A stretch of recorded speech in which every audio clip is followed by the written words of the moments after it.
కొరింథీయులకు రాసిన మొదటి పత్రిక 9వ అధ్యాయము 26వ వచనాన్ని మనం చూసాం. అపోస్తలుడైన పౌలు ఒక బాధ్యత కలిగిన నాయకుడు, సంఘానికి కాపరి వలె ఉన్నటువంటి వ్యక్తి, సంఘముల కొరకై ప్రయాసపడి పరిచర్య చేసిన ఒక వేదాంతి, ధర్మశాస్త్రోపదేశకుడైనటువంటి వాడై కృపను గురించి నేర్చుకొని ధర్మశాస్త్రమును గురించి వివరిస్తూ అందులో ఉన్న క్రీస్తును బయలుపాటు చేస్తూ అనేకులకు ఆయనను గూర్చినటువంటి సువార్తను ప్రకటన చేస్తూ ఇలాగూ పరిచర్యను కొనసాగించిన నాయకుడు పౌలు చెబుతున్న మాటల్లో ఉన్నటువంటి సంగతులు మనం ఇక్కడ చూస్తూ, ప్రభునందు ప్రియులారా, ఈ మాటలు ఎంతైనా మనకు దీవెనకరం, మనకు ఆశీర్వాదకరం. చూడండి ఏమంటున్నాడు, అతని నోరారా పలుకుతున్న మాటలేంటి అని ఆలోచన చేస్తే, నేను గురి చూడని వాని వలె పరిగెత్తువాడను కాను. మై రన్, నా పరుగు గురి లేనిది కాదు, గురి లేకుండా గురి చూడని వాని వలె పరిగెత్తువాడను కాదు. నా పరుగు, నేను పరిగెత్తుతున్న ఈ విధానం, నేను చేస్తున్న ఈ కార్యాలు బయట నుండి చూస్తే ఎలాగ అర్థమవుతాయంటే గురి లేకుండా పోతున్నాడేమో అన్నట్లు అర్థమవుతాయి. గురి లేని వాని వల్ల కనబడుతున్నాడేమో అని అనుకోవచ్చు, కానీ కాదు. నేను గురి చూడని వాని వల్లే పరిగెత్తువాడను కాను, గురి యొద్దకే నేను వెళ్తాను, కానీ నేను గురి కలిగే ప్రయాణిస్తున్నాను అని పౌలు చెబుతున్నాడు. నేను గురి చూడని వాని వలె పరిగెత్తువాడను కాను. అలాగైతే మనకు ఒక ప్రశ్న, మన జీవితాలలో జీవిత గమ్యాన్ని, ముఖ్యంగా విశ్వాస జీవితాన్ని, విశ్వాస పయనాన్ని గురి లేకుండా పోతున్నామా? చాలా జాగ్రత్త, గందరగోళం అవుతుంది జీవితం. గురి లేకుండా ప్రయాణిస్తే జీవితం అస్తవ్యస్తమవుతుంది. గురి లేకుండా ప్రయాణిస్తే అర్థం కాదు జీవితం. అలసట వస్తుంది, ఆయాసం వస్తుంది, ఓర్పు కోల్పోతాం, సహనం కోల్పోతాం, ప్రశ్నల పరంపర మన తలకాయలోనికి వచ్చి కూర్చుంటుంది. ఎందుకు ప్రయాణిస్తున్నానా జీవితం అనిపిస్తుంది. కారణం ఏంటి అంటే గురి లేదు. పలానా ఊరికి వెళ్ళాలి అంటే వెళ్ళటానికి మార్గం తెలిస్తే, ఆ మార్గంలో వరద వస్తుందని తెలిసినా, లేకపోతే కొంచెం ఆటంకం ఉందని తెలిసినా మార్గం అయితే మార్చుకోడు. ఎందుకంటే గురి ఉంది కాబట్టి కాసేపు ఆగైనా, ఆలోచించైనా, మరో ప్రత్యామ్నాయాన్ని తీసుకొనైనా అటు వెళ్ళడానికి ప్రయత్నం చేస్తాడు. ఎన్ని కష్టాలు వచ్చినా, ఎన్ని దుఃఖాలు వచ్చినా, ఎన్ని కోల్పోయినా వాటన్నిటిని అధిగమిస్తూ వెళ్తాడు. ఎందుకని? గురి తెలుసు కాబట్టి. గురి అక్కడ ఉంది, అక్కడికి వెళ్ళాలని తెలుసు కాబట్టి ప్రయాణం చేస్తాడు. గురే లేకపోతే ఎందుకు వెళ్తున్నామో అర్థం కాదు. ఏంటో ఈ జీవితం అనిపిస్తుంది. ఉదయం లేచింది మొదలుకొని ఎందుకు బ్రతకాలా అనిపిస్తుంది. బ్రతుకుతున్నా, నేను దేనికోసం బ్రతుకుతున్నానో అనిపిస్తుంది. ఎవరినైనా ఏదైనా అడిగి చూస్తే ఏమో లేదు జీవితం అని అంటారు, ఏదో అలా గడిచిపోతుంది అని అంటారు. నిరాశ, నిస్పృహ, నిస్సహాయ స్థితిలో మాటలు కనబడుతుంటాయి. ప్రియులారా, క్రైస్తవ జీవితానికి అలా ఉండకూడదు. క్రైస్తవ జీవితం గురి కలిగినది.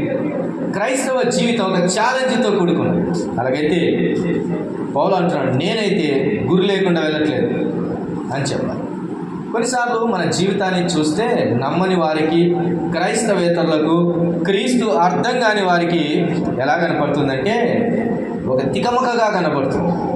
ఎందుకంటే వారికి గురి ఏందో తెలియదు. ఆ గురి ఏంటో మనకు మాత్రమే తెలుసు. గురి ఎందుకు మనం వెళ్తాం, గురి కలిగి వెళుతున్నాం అనే మాటను మనం జ్ఞాపకం చేసుకోవాలి. అయితే ఒక ప్రశ్న, నా జీవితంలో గురి కలిగి ఉన్నామా అనేది ప్రశ్న. గురి ఉందా? ప్రతిదినం గురిని జ్ఞాపకం చేసుకుంటున్నామా అనేది ప్రశ్న. అయితే ఒక 3 మాటలు అయితే మన జీవితాల్లో గురి ఏంటి అన్న సంగతిని మనము జ్ఞాపకం చేసుకుందాం. చూడండి, మొట్టమొదటిగా కీర్తనల గ్రంథం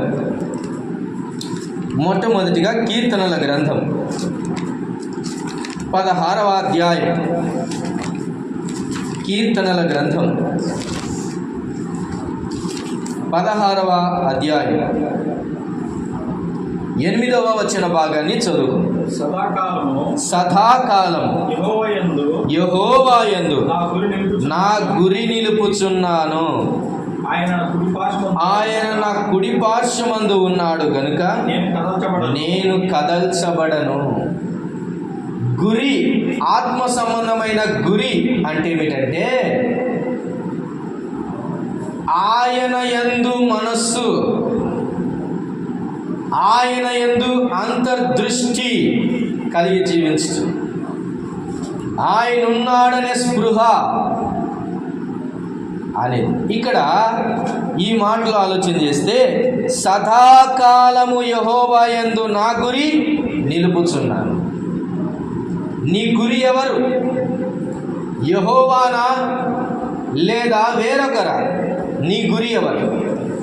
రాజుల గ్రంథంలో మనం చదువుతున్నట్లయితే చాలామంది రాజులు గురి తప్పిన వారై ఉన్నారు. గురి తప్పి శాశ్వత కాలమునకు దేవుడైన వానిని విడిచిపెట్టారు. సదాకాలమునకు ప్రభు అయిన వానిని విడిచిపెట్టారు. శాశ్వత కాలమునకు సరిపోయిన వానిని విడిచిపెట్టారు. సదాకాలమునకు యెహోవాయే నా గురి. ప్రభునందు ప్రియులారా, దేవుడు నీ గురి అయి ఉన్నాడా కాదా? ఇదిగో ఇలాగ చెబుతున్నాను, నీ గురి దేవుడే కావాలి. నీ గురి ఇంకెవరు కాకూడదు. నీ గురి దేవుడే. దైవ సంబంధమైన రీతిలో మన జీవితాలు గడపాలి. ఆత్మ సంబంధమైన పరుగు మన జీవితాలలో ఉండాలి. ఆత్మానుసారమైన బ్రతుకు మన జీవితాలలో ఉండాలి. ఇవన్నీ సక్రమంగా జరగాలంటే ప్రభునందు ప్రియులారా, మన గురి ఎవరు కావాలి? దేవుడే కావాలి. అందుకే కీర్తనకారుడు అంటున్నాడు, దావీదు రచించిన ఈ కావ్యంలో దేవుని గురించి రాయబడిన సంగతులలో తనను గురించి ఇలాగ అంటున్నాడేమని, సదాకాలము యెహోవా యందు నా గురి నిలుపుచు. సదాకాలము, కొంచెం కాలం కాదు. దేవుడంటే ఒక వారం కాదు, దేవుడంటే ఒక దినం కాదు, దేవుడంటే ఒక నెల కాదు, ఒక సంవత్సరం కాదు. దేవుని మీద గురి సదాకాలము నిలవాలి. దేవుని మీద గురి ఉందా? గురి కలిగిన జీవితమే జీవిస్తున్నావా? లేకపోతే దేవుణ్ణి వాడుకుంటున్నావా? చాలామంది తమ జీవితాలలో దేవుణ్ణి వాడుకుంటారు కానీ దేవుని చేత వాడబడరు. ఇది చాలా ప్రమాదకరమైన విషయం. దేవుని బిడ్డగా ఉన్న నీవు, దేవుని బలలో పాలు పొందిన నీవు, దేవుని ద్వారా రక్షింపబడిన నీవు, నేను సదాకాలము మన గురి దేవుడే కావాలి. దేవుడే నా గురి అని పెట్టుకున్న వానికి భరోసా. అందుకని ఆయనను తలపోసుకుంటూ కీర్తనకారులు అనేక రచనలు రాశారు. నా బలమా నీవే, నా దుర్గమా నీవే, నా కాపరి నీవే, నా సమస్తమా నీవే, నా దేవా యెహోవా నీవే అని చెబుతూ వచ్చారు. ప్రభునందు ప్రియుల, ప్రతి క్షణం ప్రతిష్టగా నీ దేవుణ్ణి కొలుచుచున్నావా? గురి కలిగి నిలుచుచున్నావా అనేది ఆలోచన. రాజుల జీవితాలలో మనం చూస్తే విగ్రహముల వైపు తమ గురిని నిలిపారు. తమ దేవుడైన యెహోవాను విడిచిపెట్టారు. తమ బ్రతుకులో దేవుని విడిచిపెట్టిన నాడు అపజయ పాలయ్యారు, బందీలయ్యారు, ఓటమి పాలయ్యారు, చెరగొనిపోయారు, అవమానాస్పదముగా మార్చబడ్డారు. ప్రభునందు ప్రియులారా, ఎప్పుడో తెలుసా ఎందుకు నీ జీవితాల్లో అవమానం కలుగుతుంది? ఎందుకు నీ జీవితంలో ఇంకా నింద తొలగడం లేదు? ఎందుకు నీ జీవితంలో ఇంకా అలాంటి స్థితే కలిగి ఉన్నావు? కారణం నీ గురి తప్పింది. నీ గురి తప్పింది. గురి ఎటువైపో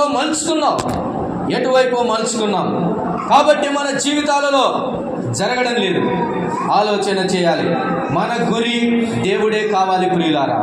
నేనైతే గురి లేకుండా నడవటం లేదు, గురి లేకుండా వెళ్ళటం లేదు అని పౌలు ఛాలెంజ్ చేస్తూ ఉన్నాడు, చెబుతున్నాడు తన సాక్ష్యాన్ని.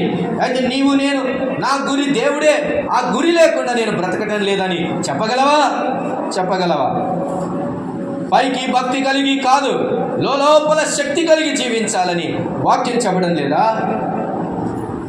వేషధారి జీవితాన్ని జీవించకూడదు, నిజమైన జీవితాన్ని ప్రభు కొరకు జీవించాలని చెప్పట్లేదా? ఒకనాడు ప్రభు మన అంతర్యంలో ఉన్న ప్రతి ఆలోచన బయటికి తీసుకొని వస్తాడనే విషయం తెలియదా? ఎందుకని రెండు ఆలోచనల చేత నడుస్తాం. గత వారంలోనే మనం చూసాం. ఎవరు మీ దేవుడు? బయలుని మీ దేవుడా, యెహోవాయే మీ దేవుడా? ఛాలెంజ్ చేసుకొని నిర్ణయించుకోండి అన్నాడు ఏలియా భక్తుడు. ప్రవక్త అయిన ఏలియా తన ప్రజలను అలా పిలిచాడు. అలాగైతే నీ జీవితంలో, వ్యక్తిగతమైన జీవితంలో, కుటుంబం ఉన్నా వ్యక్తిగతంగా ఆలోచించాలి, ఉద్యోగాలు ఉన్నా వ్యక్తిగతంగా ఆలోచించాలి, సంఘంలో ఉన్నా వ్యక్తిగతంగా ఆలోచించాలి. వ్యక్తిగతమైన జీవితమే ఒకనాడు దేవుని ఎదుట వ్యక్తిగతంగా నిలబడేది. సంఘం కలిసి నిలబడదు, సంఘం కలిసి నిలబడదు, వ్యక్తిగతంగా నిలబడతాం. ఆనాడు ప్రభు అడిగితే మన గురి మార్చుకొని ఎన్నిసార్లు బ్రతికాం ఆలోచన చేయాలి. యెహోవాయే నా గురి. ఈయన అంటున్నాడు సదాకాలము నా గురి ఆయన్నే అంటున్నాడు, కొంచెం కాలం కాదు. చాలాసార్లు దేవుని మీద గురి ఎంతవరకు పెట్టుకుంటారంటే ఇలా చెప్తాను చూడండి.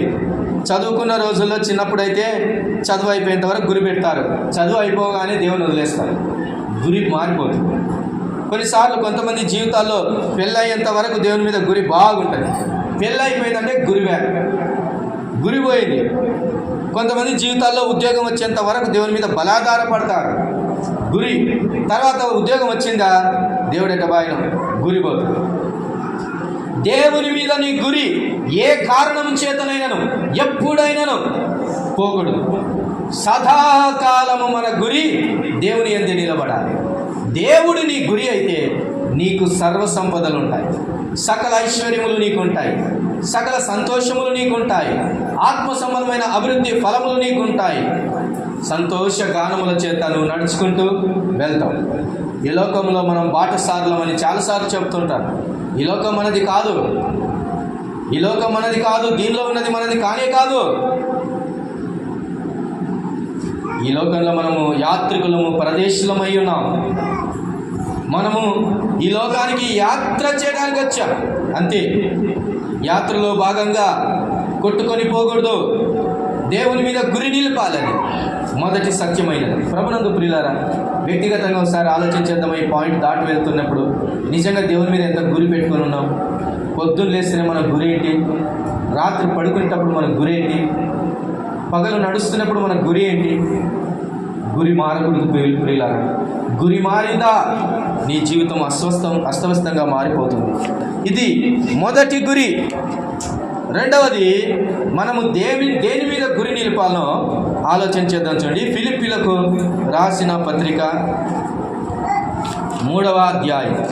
ఫిలిప్పీలకు రాసిన పత్రిక 3వ అధ్యాయం 17వ వచనాన్ని మనం చదువుకుందాం. చూడండి, 3వ అధ్యాయము 17వ వచన భాగం.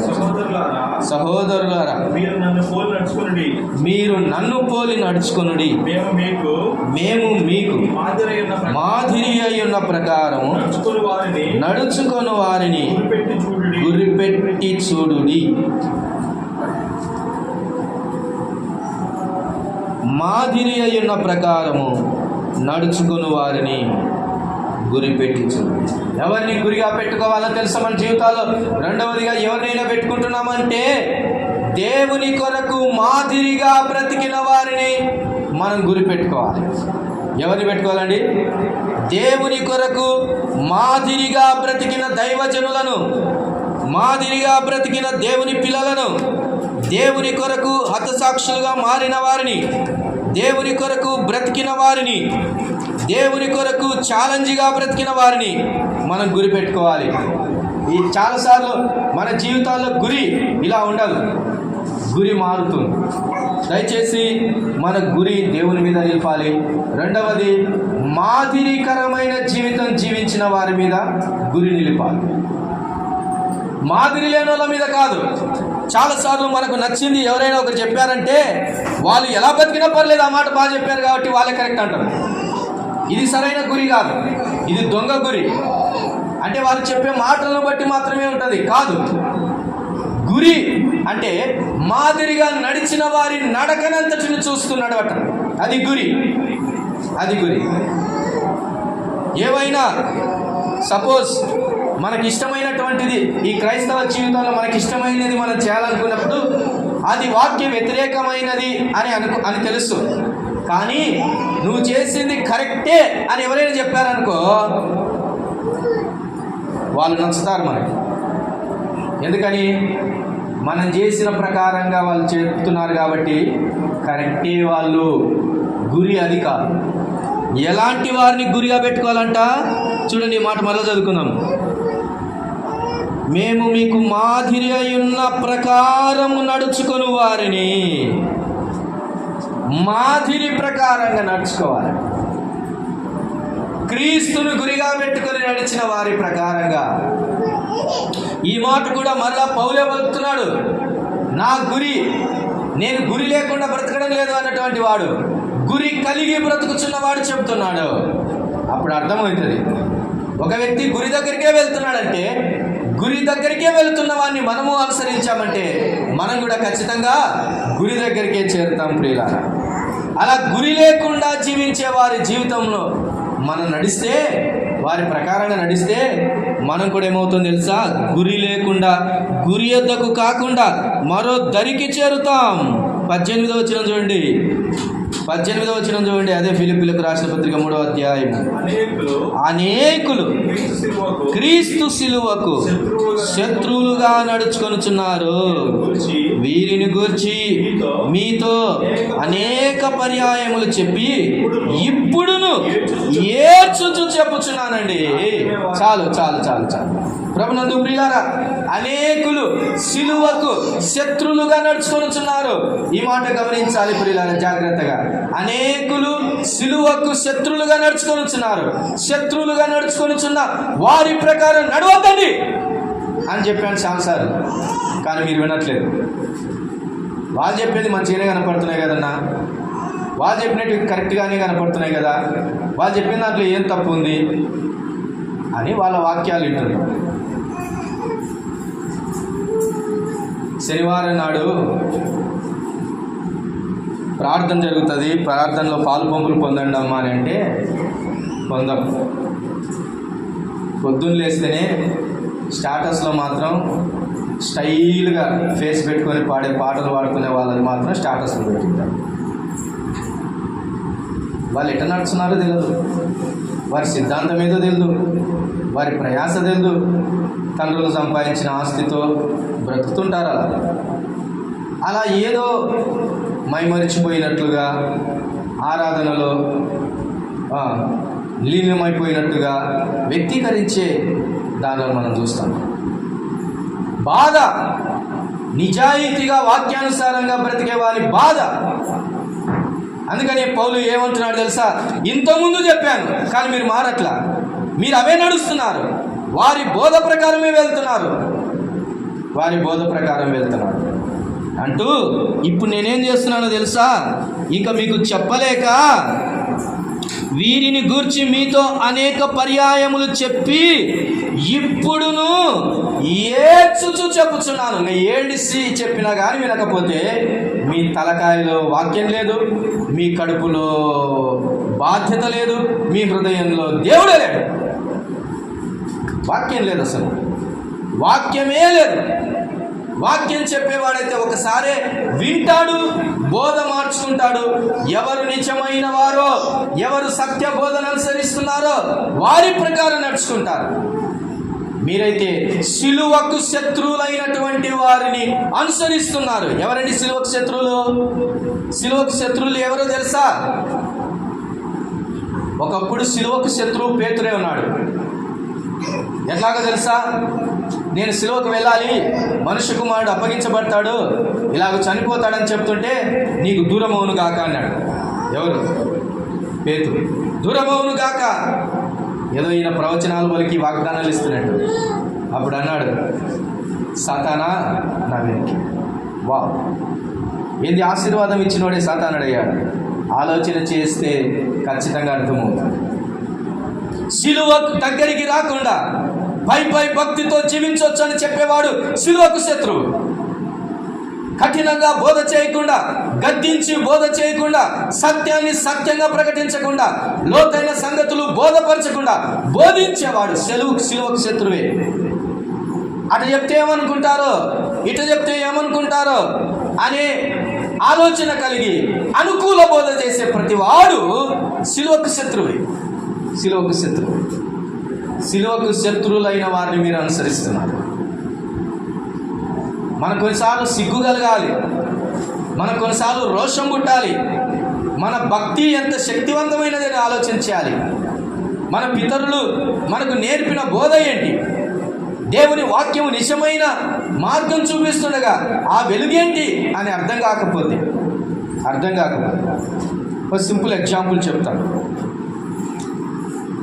చాలాసార్లు క్రైస్తవ స్త్రీ ప్రపంచానికి ఎవరు నచ్చుతారో తెలుసా? నెత్తి మీద ముసుగు లేకుండా మంచి అందంగా కనబడి ఆరాధనలు చేస్తూ విపరీతమైనటువంటి అలంకరణ చేసుకొని ఆర్నమెంట్స్ పెట్టుకొని అలా సౌందర్యంగా పెదవులు ఆడిస్తూ చెబుతున్నటువంటి వారు అని అంటే క్రైస్తవ స్త్రీ ప్రపంచానికి చాలా నచ్చుతారు. దేవుని వాక్యం ఏం చెబుతుంది? దేవుని వాక్యం ఏం చెబుతుంది? అమ్మా నీవు నీ ముసుకేసుకోవాలని చెప్తుంది. సింపుల్. అలా లేకుండా చెప్పేవాళ్ళంటే బలిష్టం, చాలా అట్రాక్ట్ అవుతుంటారు. ఈరోజు ఒక అమ్మాయి భలే చెప్తుంటుంది మాటలు. వాక్యం తెలిసిన వాళ్ళు కూడా ఫాలో అవుతున్నారు. వీళ్ళరా చెప్పే ప్రతి బుద్ధి మాట దేవునిదైనప్పటికీ వారు నడుచుచున్న మార్గం ఏంటి అని గమనించకపోతే గురి తప్పుతుంది. అది నీ గురి ఏంటి? నీ గురి ఏంటి? దేవుని ప్రకారంగా, వాక్య ప్రకారంగా వెళ్ళి గాయములు పొంది నష్టపడి కష్టపడుతూ చెమటోర్చి అవసరమైతే రక్తాన్ని కార్చి నడిచిన పౌలు ధైర్యంగా చెబుతున్నాడు, నన్ను పోలి నడుచుకోండి చాలు అని అంటున్నాడు. బాధ కలిగి మీరు అక్కడిక్కడ చూస్తున్నారు, అటువైపు ఇటువైపు చూస్తున్నారు, ఆ బోధ ఈ బోధ అంటున్నారు. కాదు, నన్ను చూడండి సరిపోతుంది అంతే అని చెప్పాల్సి వచ్చింది. ఎందుకంటే వారు సిలువకు శత్రువులుగా నడుచుకుంటున్న వారిని అనుసరిస్తున్నారు. కాబట్టి రెండవదిగా నీ గురి ఎవరు అనంటే నిజంగా దేవుని వాక్య ప్రకారము వెళుతున్నటువంటి నాయకుణ్ణి, సేవకుణ్ణి నీవు గురిగా పెట్టుకోవాలి, మాదిరిగా పెట్టుకోవాలి. రెండవ గురి. ఈ గురి మారినా అనేకులు నీకు కనబడతారు. వారు నిన్ను తుదకు ఎక్కడికి తీసుకొని పోతారో తెలుసా? నాశనానికి తీసుకొని వెళ్తారు, తీర్పుకు తీసుకెళ్తారు. దేవుని దగ్గర సరిగా బ్రతకని బ్రతుకు నీకు ఇచ్చేస్తారు. నీ గురి ఏంటి? ఈ మాటలు వినాలి, జాగ్రత్తగా మనం ఆలకించాలి. నీ గురి దేవుడేనా? మొదటిగా. రెండవది, దేవుని ప్రకారంగా, దేవుని గురిగా పెట్టుకొని దేవుని అనుసారంగా నడుస్తున్న వారు నీకు గురిగా ఉండాలి. మూడవ గురి ఏమిటి? ఈ మాటను చెప్పి నేను ముగిస్తాను. ఇదే ఫిలిప్పీలకు రాసిన పత్రికని 3వ అధ్యాయమే మనము చదువుకుందాం. చూడండి,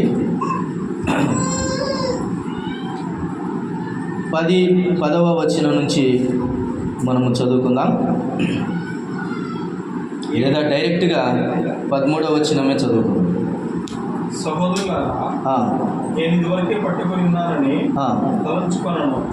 అయితే ఒకటి చేయుచున్నాను, వెనుక ఉన్నవి మరిచి ముందున్న వాటి కొరకే వేగిరపడుచు క్రీస్తు యేసునందు దేవుని ఉన్నతమైన పిలుపునకు కలుగు బహుమానమును పొందవాలని గురి యొద్దకే పరిగెత్తుచున్నాను. కాబట్టి మనలో సంపూర్ణమైన వారమందరము ఈ తాత్పర్యమే కలిగి ఉందము. చాలు. ఏమంటున్నాడు?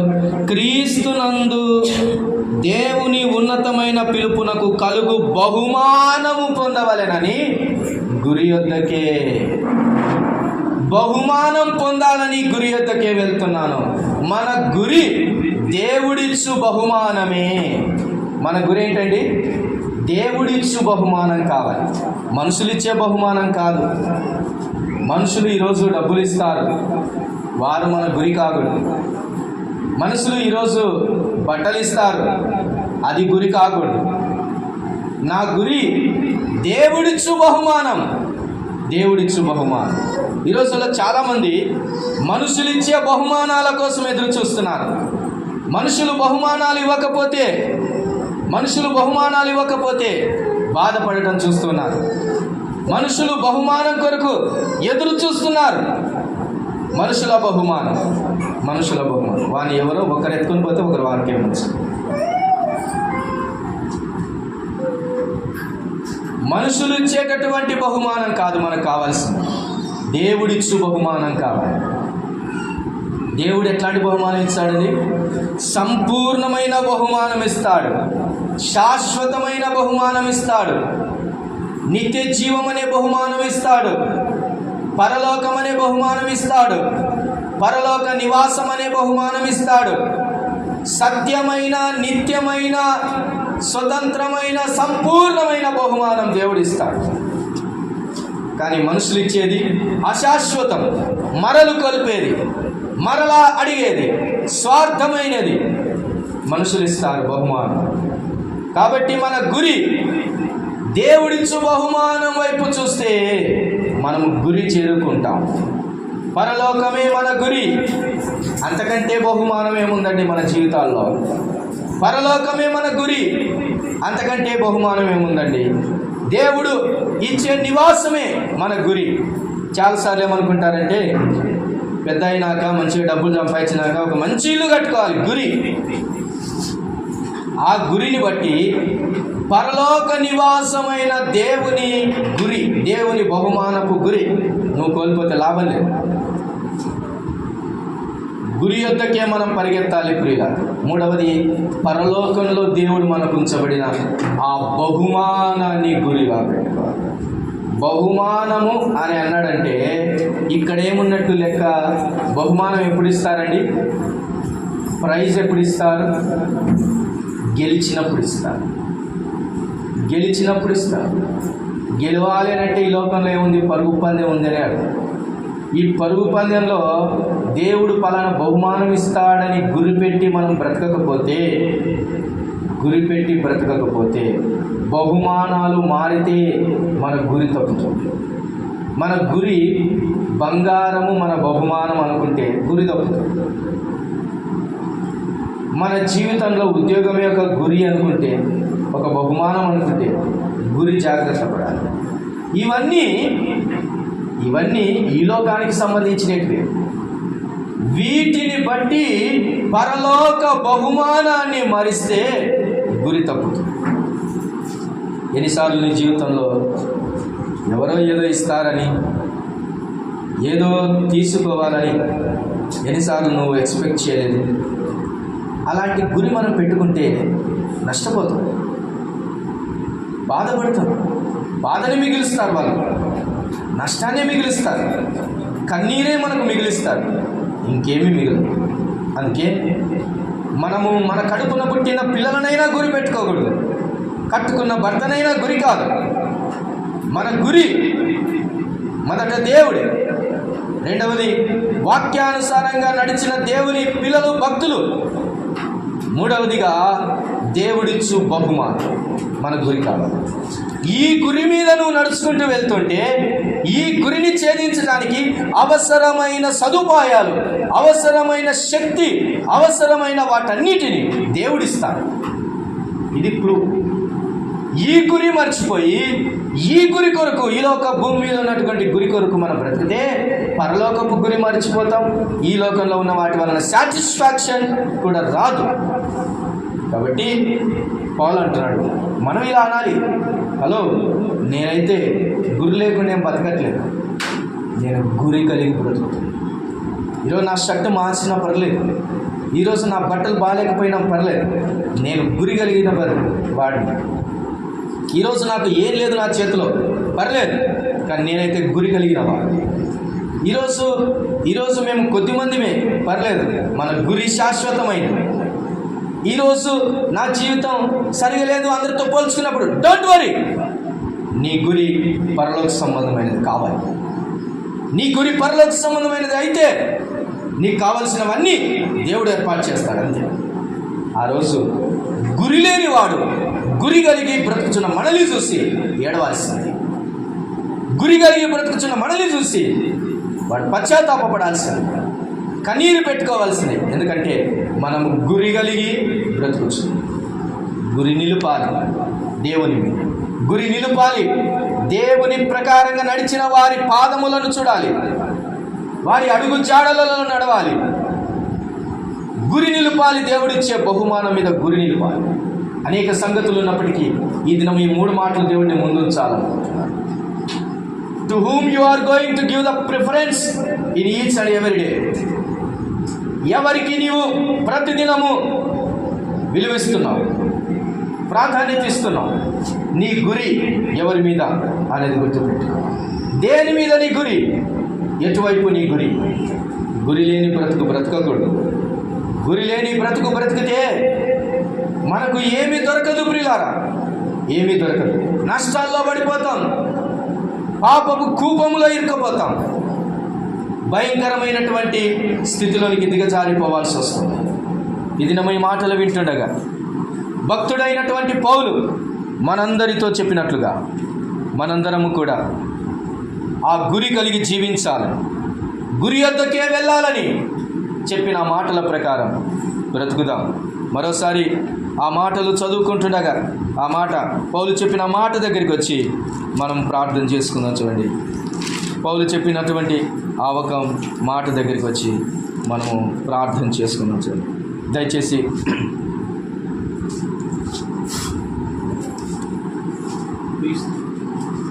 చదవండి. క్రీస్తు యేసునందు దేవుని ఉన్నతమైన పిలుపునకు కలు బహుమానం పొందవాలని గురి ఎద్దకే పరిగెత్తుచున్నాను. కాబట్టి మనలో సంపూర్ణమైన వారందరము ఈ తాత్పర్యమే కలిగి ఉన్నాం. ఇదే తాత్పర్యము కలిగి ఉన్నాం. ఇంకొక మీనింగ్ కాదు, ఇదే తాత్పర్యము మనందరము కలిగి ఉందాము. కలిగి గురి వద్దకే పరిగెడదాం. గురి లేకుండా, గందరగోళం కాకుండా గురి కలిగి అన్నిటినీ ఓడ్చుకుంటూ, అన్నిటినీ సహించుకుంటూ ఈ లోక యాత్రలో ముందుకెళ్దాం. తలలు వంచండి, ప్రార్థన చేసుకోండి. ప్రభునందు ప్రియులారా, ఈ మాటలు మన వినికిడిలో ప్రభు వినిపించి ఉండగా మరొకసారి ఈ మాటలన్నింటినీ జ్ఞాపకం చేసుకొని ప్రభునందు గురి నిలిపిన వారమై గురి యొద్దకే పరిగెత్తడం. గురి యొద్దకు పరిగెత్తడం ఎంతైనా దీవెనకరం. గురి కలిగి జీవించటం ఎంతైనా దీవెనకరం. గురి లేకుండా బ్రతకటం దారిద్ర్యం, భక్తిహీనత, శక్తి లేని జీవితం, ఆశీర్వాదాలు లేని జీవితం. ఈ లోకపు యాత్రలో అలాగ నడవటానికి కాదు దేవుడు మనల్ని పిలిచింది. దేవుడు మనల్ని పిలిచింది గురి కలిగి జీవించాలని. అందుకనే గురి నేర్పటానికి ఆయన మన ఎద్దుకు వచ్చాడు. గురి కలిగి జీవించాలని ప్రభు ఇష్టపడుతున్నాడు. అలాగూ బ్రతుకుదాం. గురి లేని నా జీవిత పయనంలో దరి చేరి నిలిచిన నా దేవుడవు, మతి లేక తిరుగుచున్న నన్ను శృతి చేసి నిలిపిన నా దేవుడవు. గురిలేని నా జీవిత పయనములో దరిచేరి నిలిచిన నా దేవుడవు. మతి లేక తిరుగుచున్న నన్ను శృతి చేసి నిలిపిన నా దేవుడవు. ఎందుకింత నాపై ఇలా నీ ప్రేమ, వర్ణించలేను నా యేసయ్యా.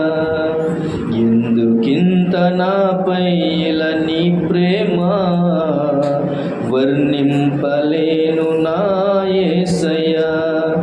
ఏమి అగలనయ్యా నా యేసయ్యా, నీవు చేసిన మేలులకై. ఏమి అగలనయ్యా నా యేసయ్యా, నీవు చేసిన మేలులకై. నిన్ను గూర్చి లోకమంత చాటనా, ఊపిరి ఉన్నంత వరకు పాడనా.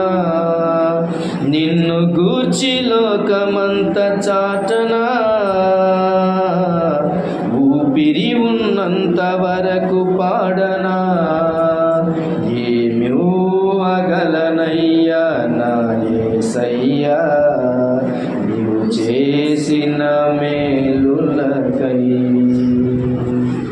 ఈ లోకంలో నాకు ఎన్ని ఉన్నను, నీవు లేని జీవితం వ్యర్థమేనయ్యా. నీ సాక్షిగా ఇలలో బ్రతికెదనయ్యా.